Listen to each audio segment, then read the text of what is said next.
The silent cry. The morning sun cast long shadows across the crystal gardens of HFY Prime when the first Vorthak warships appeared in the sky. Chief Engineer Mira Voss was calibrating the atmospheric processors when the ground beneath her feet began to tremble. She looked up to see massive dark vessels descending through the purple clouds like harbingers of death. Mira had never seen ships so large or so menacing. The Vorthak vessels were built like floating fortresses, their hulls covered in jagged spikes and weapon arrays that gleamed with malevolent purpose. As the ships settled into attack formations above the capital city of Luminar, Mira felt her heart sink. The Kalani people had always been peaceful. Their greatest weapons were farming tools and mining equipment. The first bombardment began without warning. Streams of crimson energy lanced down from the Vorthak ships, turning the beautiful crystal spires of Luminar into molten slag. Buildings that had stood for centuries were reduced to rubble in seconds.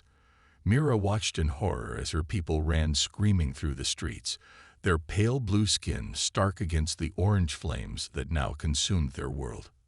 "Mira, we need you at the command center immediately," came the urgent voice of Director Kale through her communication device. She could hear explosions in the background of his transmission. Mira sprinted across the compound, dodging falling debris and helping injured civilians along the way. The Kalani were a tall, slender people with large eyes adapted for their world's dim sunlight. Their peaceful nature had made them excellent diplomats and traders, but now that same gentleness made them helpless against the Vorthak onslaught. The underground command center was chaos when Mira arrived. Director Kale, an elderly Kalani with silver markings across his forehead, was coordinating evacuation efforts while military advisors shouted reports from various monitoring stations. The air was thick with dust and the acrid smell of overloaded electronics. "What's our status?" Mira asked, immediately moving to her engineering console. 17 cities are under attack," Kale replied grimly. "Our orbital defense platforms were destroyed in the first wave. Ground-based shields are failing across the planet. They're not even trying to communicate with us, Mira. They just want us dead." Through the reinforced windows of the command center, Mira could see Vorthak ground forces beginning their assault. The alien soldiers were massive creatures, nearly twice the height of a Kalani, with thick gray hide and multiple arms that wielded brutal weapons.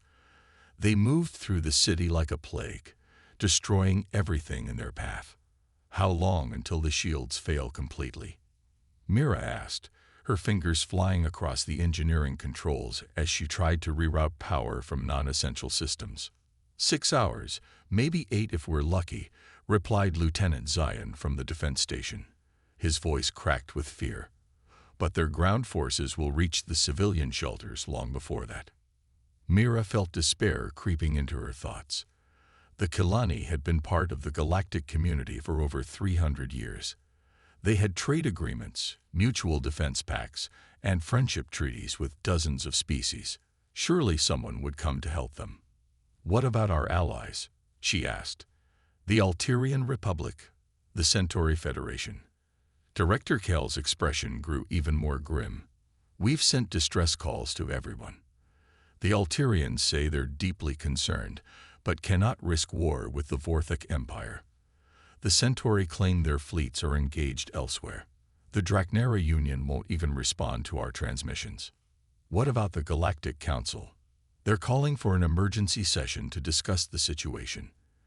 "That could take weeks, and by then—" Kale didn't need to finish the sentence. Mira stared at the tactical display, showing Vorthak forces advancing on their position. Red markers indicating enemy units were spreading across the map like an infection.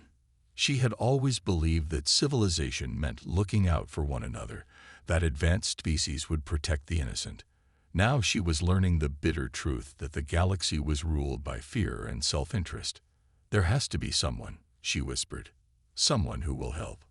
An explosion rocked the command center, and several displays went dark. Lieutenant Zion scrambled to restore communications while Director Kale received reports of civilian casualties mounting by the thousands. The Vorthak were not just conquering HFY Prime. They were systematically exterminating every Kilani they could find. "Sir, I'm detecting an incoming transmission," called out Communications Officer Nara from her station. "It's from the Vorthak flagship." "Put it through," Kale ordered. The main screen flickered to life, revealing the terrifying visage of a Vorthak commander. The alien had 4 eyes arranged in a diamond pattern on its skull, and its mouth was filled with rows of sharp teeth. Scars covered its gray hide, and ceremonial spikes protruded from its shoulders. "I am War Leader Grothan of the Vorthak Empire." The creature spoke in heavily accented Galactic standard. "Your resistance ends now. Surrender, and your deaths will be quick. Continue fighting, and we will make your suffering last for days." Director Kale stepped forward, his elderly frame trembling but his voice steady.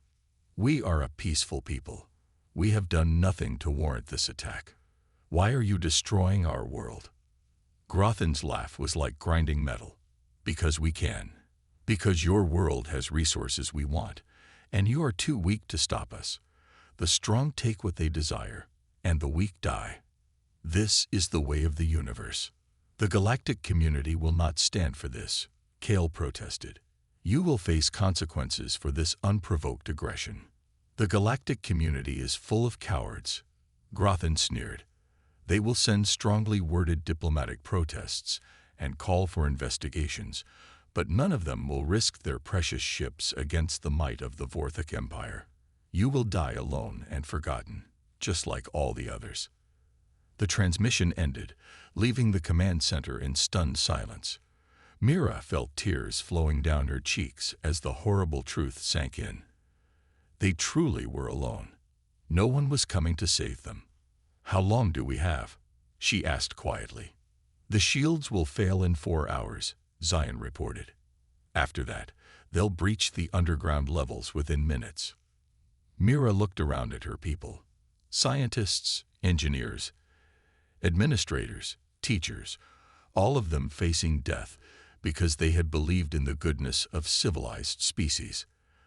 The Kilani had spent centuries contributing to galactic knowledge, sharing their advanced crystalline technology, and mediating disputes between other races. Now, when they needed help the most, they had been abandoned. "Wait," she said suddenly, an idea forming in her mind. "What if we broadcast our distress call beyond the known civilizations? There might be species out there that the galactic community hasn't made contact with yet." Director Kale frowned. "The power requirements would be enormous. We have to drain energy from the shields." "We're going to die anyway," Mira replied. "At least this way, maybe someone will know what happened here. Maybe someone will care enough to stop the Vorthak from doing this to others." Nara looked up from her communication station. "I can boost the signal using the planetary communication array, but you're right about the power requirements. We lose shield strength immediately." "Do it," Kale ordered after a moment of consideration. "If we're going to make our last stand, let's make sure the galaxy knows what kind of monsters the Vorthak really are." Mira worked frantically to reroute power from the failing shields to the communication array. Around her, she could hear the sounds of battle growing closer as Vorthak ground forces breached the outer defenses. Explosions echoed through the underground complex, and she could smell smoke beginning to filter through the ventilation systems. "Signal ready," Nara announced. "Broadcasting on all frequencies, maximum power." Mira helped Director Kale record their final message to the galaxy. His voice was calm and dignified, even as death approached. "This is Director Kale of the Kilani people on HFY Prime. We are being exterminated by the Vorthak Empire. Our allies have abandoned us, and our defenses have failed. If anyone receives this message, please remember that we tried to live in peace.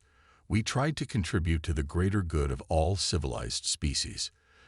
Do not let our deaths be meaningless.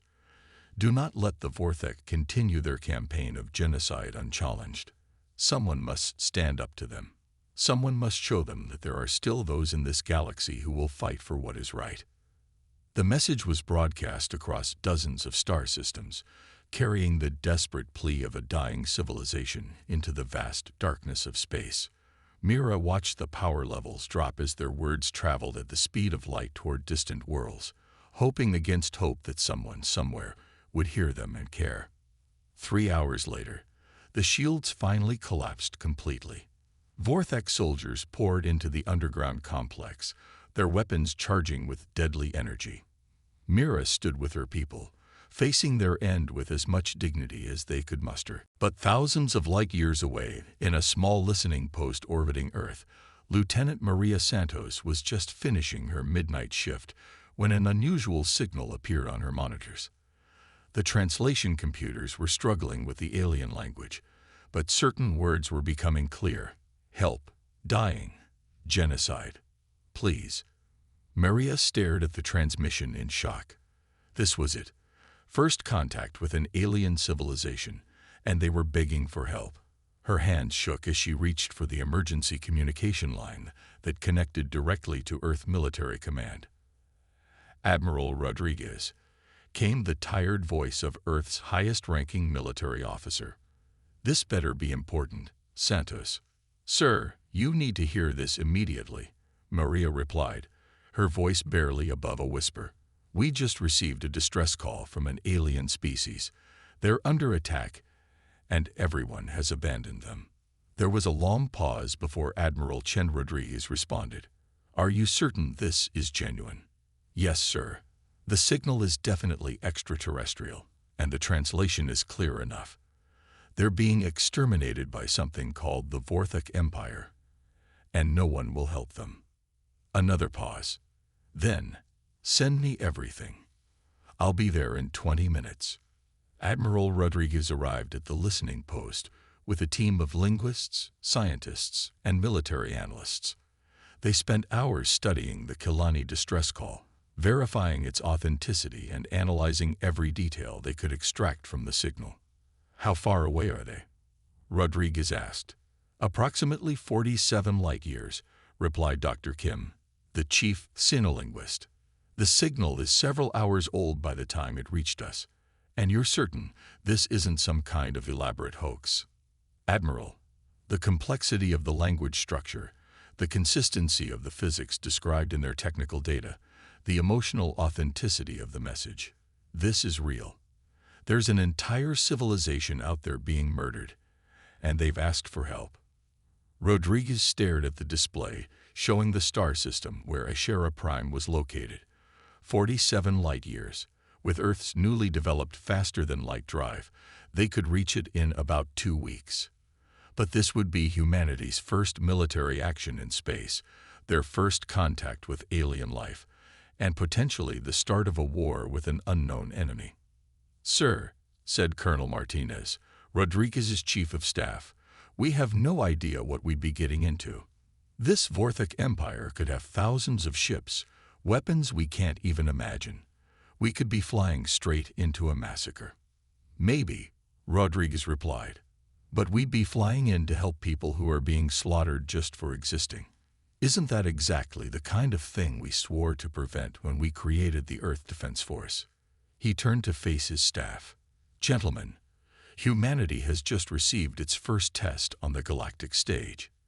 An entire species is crying out for help, and everyone else in the galaxy has turned their backs.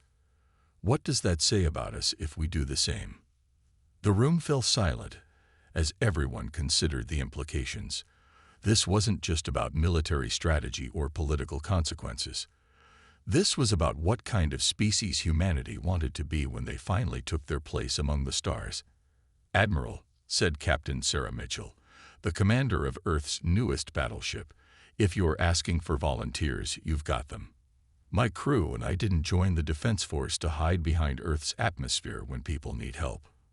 Rodriguez nodded slowly. Very well. I'm authorizing Operation Lighthouse.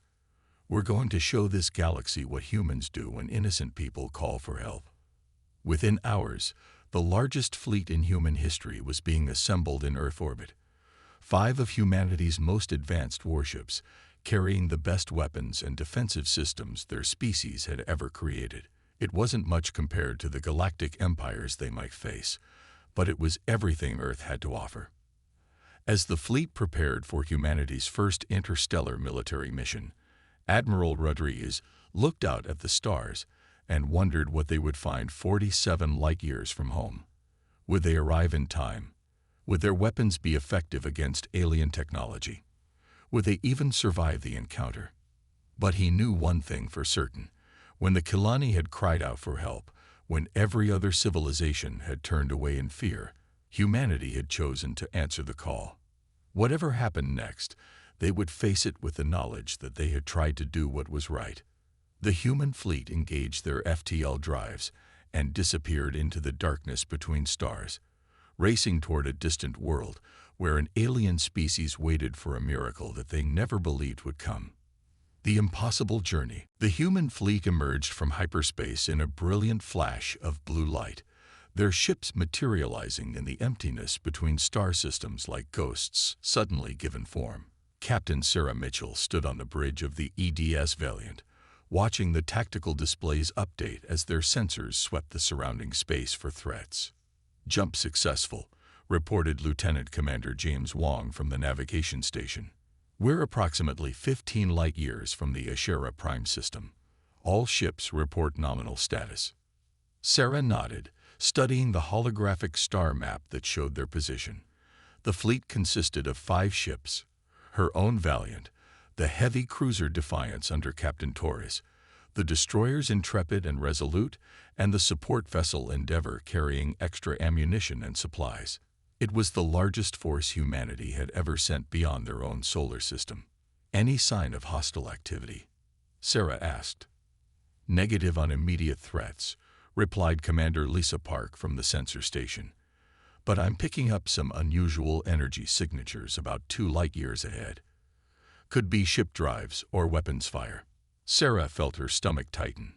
2 weeks had passed since they left Earth, and they still had no idea what they would find when they reached HFY Prime. The Kilani distress signal had gone silent after that first desperate transmission, which could mean anything from communication equipment failure to complete extermination. "Signal the fleet," Sarah ordered. "All ships maintain formation and proceed at half speed. If there are Vorthak forces between us and HFY Prime, I want to know about them before they know about us." The human ships moved deeper into alien space, their crews tense with anticipation. This was uncharted territory in every sense. They were not only traveling farther from Earth than any human had gone before, but they were also entering their first potential combat situation against an unknown alien enemy. "Captain," called out Communications Officer Riley, "I'm receiving a transmission from Admiral Rodriguez back at Earth." "Put it through." The familiar face of Admiral Chen Rodriguez appeared on the main screen, though the signal was distorted by the vast distance between them. "Captain Mitchell, I hope this message reaches you safely. Intelligence has been analyzing fragments of other signals we've intercepted. The situation appears even worse than we initially thought." Sarah leaned forward in her command chair. "Go on, Admiral. The Vorthak Empire isn't just attacking the Kilani. We've detected similar distress calls from at least 6 other star systems over the past month. Entire civilizations are being systematically destroyed, and the galactic community is doing nothing to stop it. Whatever you find out there, know that you're not just fighting for one species, you're fighting for everyone the galaxy has abandoned." The transmission ended, leaving the bridge in somber silence. Sarah looked around at her crew and saw the same determination reflected in their faces that she felt in her own heart. They had come here to help strangers, but now they understood they were potentially the only thing standing between entire civilizations and extinction. "Commander Park, what's the status on those energy signatures?" "Getting clearer readings now, Captain. Definitely weapons fire. And it's getting more intense. I think we're approaching an active battle zone." Sarah made her decision. "All stop. Signal the fleet to hold position while we gather intelligence." The human ships came to a halt in the darkness between stars, their sensors straining to pierce the vast distances of space. Slowly, a picture began to emerge of what lay ahead. 3 Kilani transport ships were being pursued by 7 Vorthak vessels, their desperate flight carrying them directly toward the human fleet. "My God," whispered Lieutenant Wong as the tactical display updated. "Look at the size of those Vortex ships." The alien vessels were massive, easily 3 times larger than the biggest human warship. Their hulls were dark and angular, covered in weapon ports and armor plating that made them look like flying fortresses. The Kilani ships, by contrast, were smaller and more elegant, but they were clearly outmatched and taking heavy damage. "Captain Torres is requesting permission to engage," reported Riley. Sarah studied the tactical situation.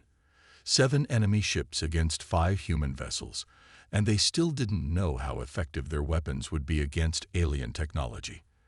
But those Kilani ships were full of civilians who were about to be murdered if no one intervened. "Signal the fleet. All ships engage the enemy. Weapons free." Human warships surged forward, their fusion drives pushing them to maximum acceleration. Sarah watched the distance indicators drop rapidly as they closed with the Vortex vessels. At 50,000 kilometers, she gave the order her species had never given before. "Fire." The space between the fleets erupted in violence as human weapons met alien shields for the first time.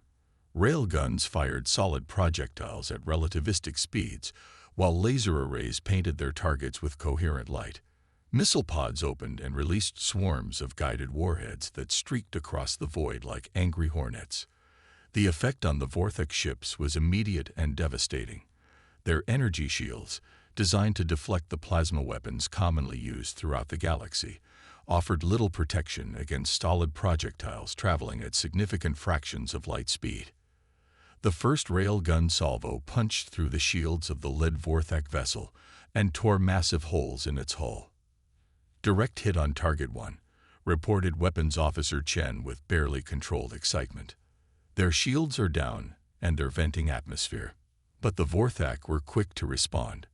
The alien ships turned toward the human fleet and opened fire with their own weapons, streams of superheated plasma that lit up space with their deadly glow.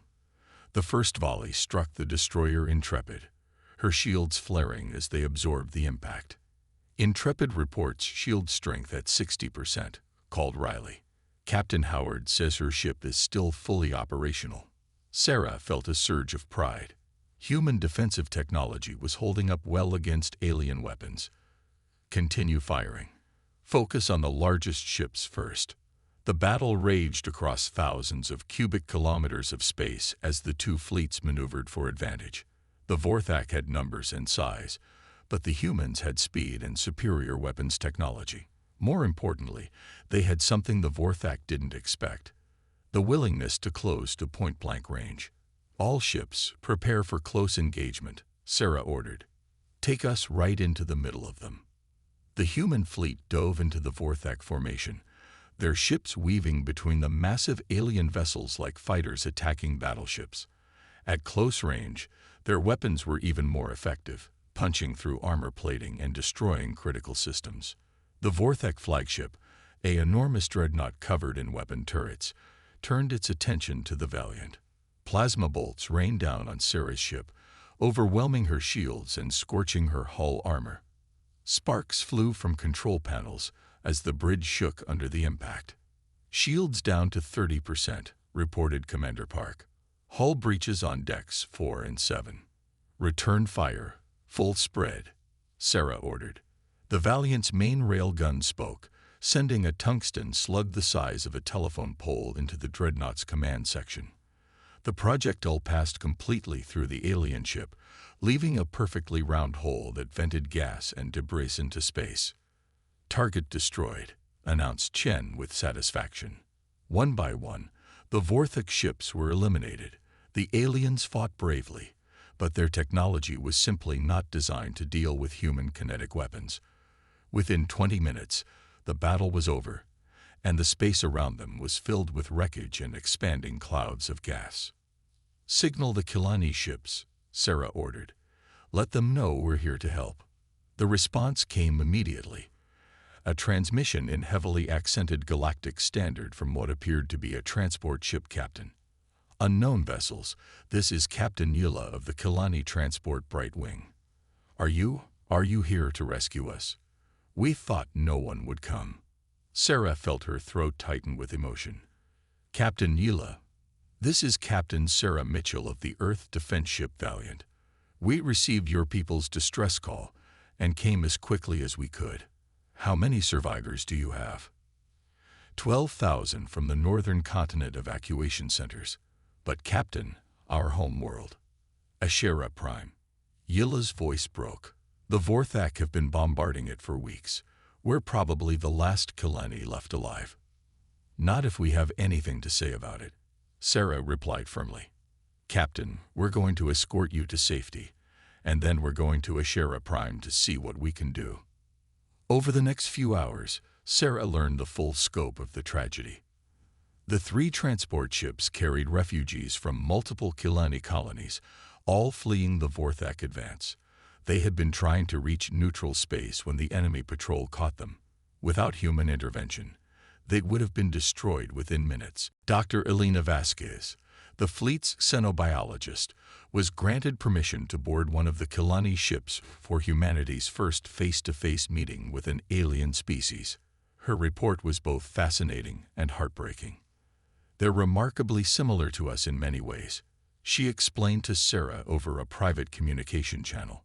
Vital, intelligent, highly emotional. The survivors I've spoken to are traumatized but grateful beyond words.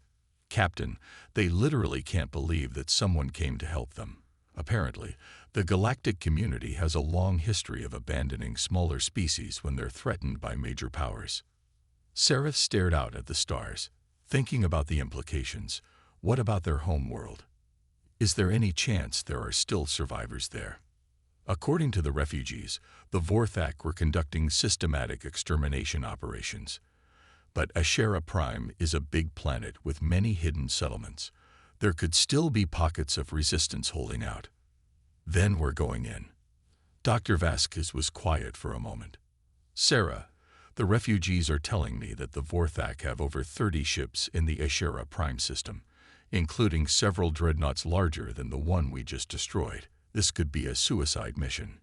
Maybe, Sarah replied. But we didn't come this far to abandon people who need help. If there are Kilani still alive on that planet, we're going to get them out. The human fleet resumed its journey toward Ashera Prime, now escorting the 3 refugee ships. During the 2-day transit, Sarah used the time to study everything the Kilani could tell them about Vorthak tactics and technology. The picture that emerged was of a ruthlessly efficient military machine that relied on overwhelming force and terror tactics. They don't just conquer worlds, explained Captain Neela during one of their strategy sessions. They systematically destroy everything that makes a civilization unique. They burn libraries, demolish monuments, execute artists and scientists. They want to erase entire species from history. Why? Asked Sarah. What's the point of such complete destruction? Fear, replied another Kilani captain named Torin. Other species see what happens to those who resist the Vorthak, and they surrender without fighting. It's been effective for decades. Sarah felt a cold anger building in her chest. This wasn't just warfare. It was genocide on a galactic scale, and the so-called civilized galaxy was allowing it to happen out of cowardice and self-interest. Well, they haven't met humans before, she said grimly, and we have a different perspective on bullies. As they approached the Ashera Prime system, long-range sensors began detecting the massive Vorthak fleet in orbit around the Kilani homeworld. The enemy force was even larger than intelligence had suggested, nearly 40 ships of various sizes, with several massive dreadnoughts that dwarfed anything in the human fleet. Captain, said Commander Park, her voice tense with worry, even with our technological advantages, those are terrible odds. Maybe we should consider calling for reinforcements from Earth. Sarah looked at the tactical display, studying the disposition of enemy forces. The Vorthak fleet was spread out across the system, with the largest ships maintaining orbit around Ashera Prime, while smaller vessels patrolled the outer reaches. It was a standard occupation formation, designed more for suppressing a conquered population than defending against external attack. No time for reinforcements, she said finally. "Look at those bombardment patterns. They're still actively destroying cities down there. Every hour we wait, more people die." She turned to address her senior staff. "I won't lie to you. This is going to be the most dangerous thing any human has ever attempted. We're outnumbered 8-1 by an enemy that's been conquering star systems since before our species developed spaceflight. But we're also the only hope those people have." Lieutenant Commander Wong spoke up from his position at the navigation console. "Captain, what if we don't try to fight the entire fleet at once? The enemy is spread out across the system. We could hit them piecemeal, use our speed advantage to strike fast, and withdraw before they can concentrate their forces."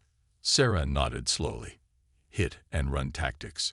Strike the outer patrols first, then work our way toward the planet. It's risky, but it might work." Commander Park was studying her sensor readings. "I'm detecting some unusual energy signatures from the planet's surface. It could be weapon fire. Maybe there are still pockets of resistance down there." The thought that Kalani might still be fighting for their lives on the surface made Sarah's decision easy. "Signal the fleet. We're going in." As the human ships approached the edge of the HFY Prime system, Sarah took one last look at the odds displayed on her tactical screen. 40 Vorthak ships against 5 human vessels. By any rational measure, it was hopeless. But as she looked around her bridge at the determined faces of her crew, Sarah felt something she had never experienced before. The absolute certainty that they were about to do something that would change the galaxy forever. Humanity was about to announce its presence to the universe, and they were going to do it by standing up to the greatest evil the galaxy had ever known. "All ships, weapons hot," she ordered. "Let's show these bastards what happens when they mess with people under human protection."